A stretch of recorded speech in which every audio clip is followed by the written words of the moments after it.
At ayon pa sa kwento mo, hanggang ngayon daw tuloy-tuloy pa rin yung pagpapak nila ng cookies. Kada Biyernes yata. So naging accidental entrepreneurs talaga sila. Lahat dahil sa school project at syempre kay Lola.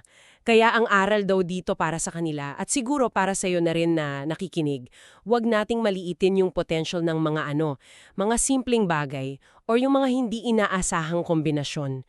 Tulad nito, 'di ba? Isang board na barkada plus basic design skills sa Canva, tapos isang lola na masipag at medyo nag-over-deliver sa kusina. Hmm, Naging kwento siya ng isang hindi sinasadyang tagumpay. tama. At dagdag ko lang siguro, pinapakita rin ito yung kahalagaan ng pagiging ano, adaptable, yung pagiging flexible. Kasi hindi naman nila plinano magnegosyo, 'di ba? Hindi talaga. Ang pangyayari, yun pala yung magiging simula ng isang bagay na mas makabuluhan. Basta handa ka lang sumubok at mag-adjust sa kung anong nandyan.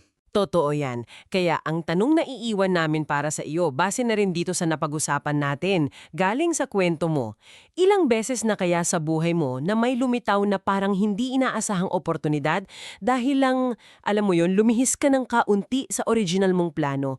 O kaya kailan ka huling gumawa ng isang maliit na hakbang na hindi nyo naman masyading pinag-isipan pero nagdala pala sa iyo sa isang lugar o sitwasyon na hindi mo naman talaga inasahan nung una? Isang bagay na maaari mong pag-isipan.